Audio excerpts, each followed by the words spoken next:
Faz alguns anos, quando saiu o livro Sapiens, um livro grosso, eu estava muito ativo no YouTube, fazendo vídeos, e resolvi me dedicar a fazer uma leitura, como eu faço aqui na escola, né? Isso já é uma tradição que eu venho fazendo, e comecei a fazer uma leitura do livro do Sapiens.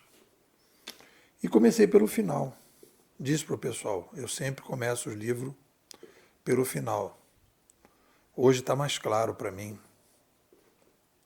de agora de manhã, porque o que acontece? Esses livros novos que eu leio sobre excelência, que eu leio sobre motivação, que eu entro num campo que eu não conheço, eu começo o livro do início para o fim.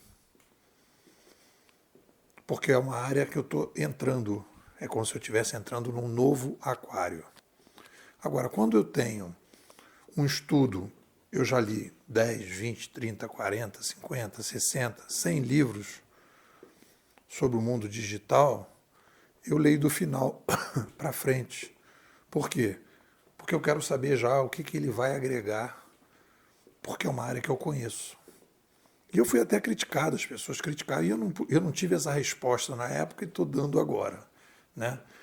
Eu não faço uma leitura de trás para frente de livros de áreas que eu estou começando. Mas em áreas que eu já conheço, eu já quero saber qual é a conclusão final para encaixar o autor, porque eu já fiz um mapa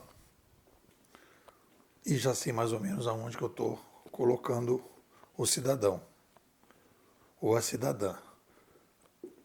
Estamos fazendo análise do livro Abundância e eu estou mergulhando, né, voltando e reestruturando o que a gente pode chamar da ciência futurista ou do futurismo. Disse no artigo passado, e aí me veio essa ideia fazendo sauna, que o futurista é um antropólogo invertido. Qual é a diferença de um antropólogo para um historiador? Né? Pô, o historiador, você não define o período histórico que ele vai trabalhar. Já o antropólogo sempre trabalha no macro. Então, a diferença de um antropólogo para o historiador, na minha visão, é o antropólogo sempre trabalha na macrohistória. E o historiador pode trabalhar na macrohistória. Aí ele, na verdade, se aproxima de um antropólogo. E aí você então faz esse trabalho. Por que um futurista precisa ser um antropólogo? E aí eu dividi no artigo passado dois tipos de futuristas. Primeiro, o cosmofuturista é aquele cara que analisa o cosmos, o universo, etc. Esquece, não é disso que a gente está falando aqui. Nós estamos falando de futuristas sociais. E vamos batizar futuristas sociais só de futuristas. Então, os futuristas se dividem em dois.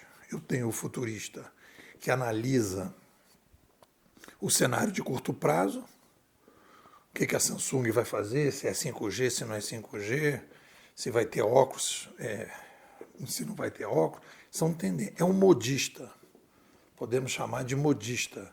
É o cara que está na moda, é curto prazo. Esse cara trabalha com fatos. Ele vai levantar dados. Isso na epistemologia chama método indutivo. Eu levanto dados a partir de paradigmas e vou analisar os dados, organizar os dados e fazer. Isso é o futurista conjuntural, o modista. A Bimodais trabalha com futurista estrutural. A gente procura macro tendências. O livro Abundância é um livro de macro tendências. Prevê um renascimento civilizacional. O livro Otimista Racional, do Matt Ridley, é um livro de um futurista estrutural. Trabalha com padrões. Futuristas estruturais trabalham com padrões. Então a gente faz essa divisão.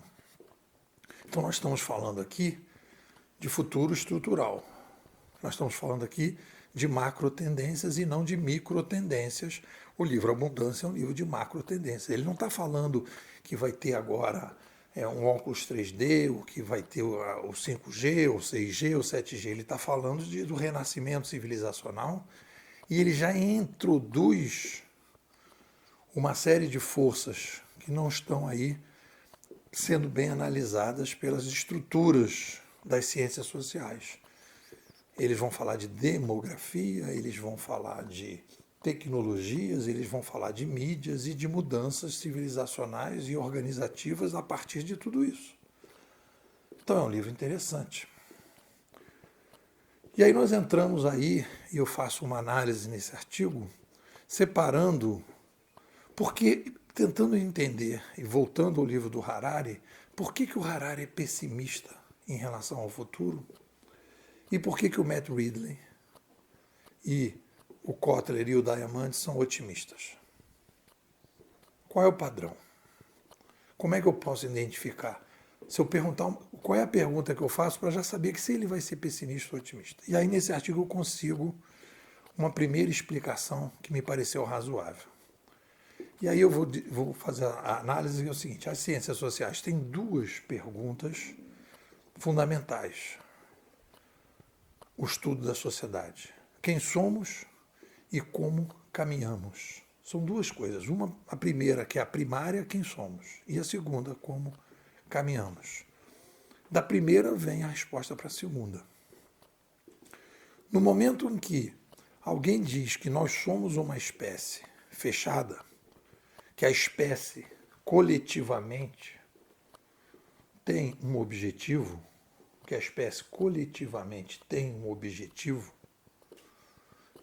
nesse momento você define que alguém sabe qual é esse objetivo, e no momento em que a gente tem uma revolução civilizacional que vem de fora para dentro, descentralizada, que as pessoas têm uma autonomia para fazer as mudanças, a pessoa não gosta e ela se torna pessimista, porque ela vê o ser humano indo para uma direção e de repente o ser humano começa a ir para outra direção.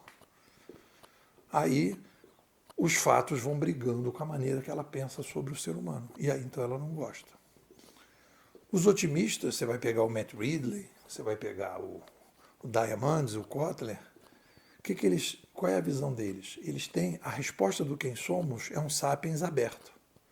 É um sapiens que tem basicamente, eles falam isso aqui no livro, né? O sapiens que quer viver melhor, levar a sua família a viver melhor. Então eles têm uma visão aberta. Então eles, quando olham para este movimento que nós estamos tendo, eles são mais otimistas. Então é da escolha da resposta do quem somos que vai definir as tendências futuristas das pessoas. E conforme a resposta, diante da revolução civilizacional, o cara vai dizer que é mais pessimista ou mais otimista. Isso é um padrão. É isso. O que vocês dizem? E aí, pessoal, tudo bem? Meu nome é Leandro Alves, eu estou aqui na Escola dos Bimodais acho que estou indo para a quarta temporada aí, junto aí com os bimodais, e eu posso afirmar aí sem errar, com uma certeza razoável, que entrar para bimodais é o melhor investimento que eu fiz aí nos últimos anos. Realmente, assim, a escola ela traz todo um portfólio de conhecimento que você não acha por aí, entendeu? Um conhecimento de altíssima qualidade, a qualidade dos participantes é impressionante, sempre tem muita provocação, tanto do lado dos artigos do NEPOL, quanto do lado dos próprios alunos. Você encontra gente de background muito diferente, muito distinto. E eu vou falar para você, depois que eu comecei com os bimodais, assim, como aluno dos bimodais, a minha forma de pensar evoluiu muito, assim, o que eu consumo, como eu consumo, metodologia para isso, a forma como pensa, como enxerga os problemas, mudou completamente, assim. Acho que se você é uma pessoa que gosta de desafio intelectual, se quer ir um pouco além, a Bimodais definitivamente é a melhor opção que tem. Realmente, assim, eu sou muito grato a tudo que eu aprendi aí nos últimos anos e continuo aprendendo na Bimodais. Realmente foi um divisor de águas do ponto de vista intelectual. Para mim é realmente um grande prazer